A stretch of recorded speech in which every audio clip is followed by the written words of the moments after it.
Welcome to my channel. இன்றைக்கி ஆச்சி வீட்டு சமையலில் செய்ய போகிறது கேப்பை சப்பாத்தி. அதுக்கு கேப்பை மாவு, கோதுமை மாவு ஒரு ஸ்பூனு, உப்பு எடுத்து வச்சுருக்கேன். அப்புறம் இதில் வந்துட்டு இப்போ சொரக்காய் எடுத்து வச்சுருக்கேன். அதோட பச்சை மிளகாய், சீரகம், இஞ்சி, சின்ன வெங்காயம், கொத்தமல்லி தழை, அப்புறம் எண்ணெய். இந்த இப்போ எடுத்து வச்சுருக்கேன் இந்த பொருளை இப்போ அடிச்சுக்கிட்டு வந்துடலாம். இந்த அரைச்சி சொரக்காய் விழுத இந்த இப்போ இதில் கொட்டி நல்லா தண்ணி ஊற்றாமல் பிசைஞ்சிட்டு இப்போ காமிக்கிறேன். நம்ம கேப்பை சப்பாத்திக்கு மாவு நல்லா பிசைஞ்சாச்சு. அது மாதிரி சின்ன சின்ன உருண்டையாக எடுத்து இந்த மாதிரி சப்பாத்தியாக திரட்டி வச்சாச்சு. இப்போ என்னோடய சேனலை எல்லோரும் சப்ஸ்கிரைப் பண்ணுங்கள், லைக் பண்ணுங்கள், ஷேர் பண்ணுங்கள். மெயினாக கமெண்ட்ஸில் சொல்லுங்கள். இந்த அடுப்பில் போட்டு சுட்டு எடுக்கிறது எப்படின்னு பார்க்கலாம். இப்போ நல்லா கல் காஞ்சிருச்சு. நம்ம இப்போ சொரக்காய் சப்பாத்தியை போட்டு இப்போ சுட்டு எடுத்துடலாம். இப்போ அது லைட்டாக மேலே எண்ணெய் தடவிக்கங்க. எண்ணெய் தடவிட்டு லைட்டாக மூடி வச்சுருங்க. அப்புறமா இன்னொரு பக்கம் திருப்பிக்கலாம்.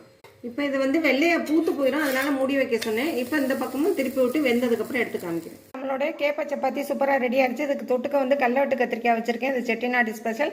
எல்லோரும் கண்டிப்பாக செஞ்சு பார்த்துட்டு கமெண்ட்ஸில் சொல்லுங்கள்.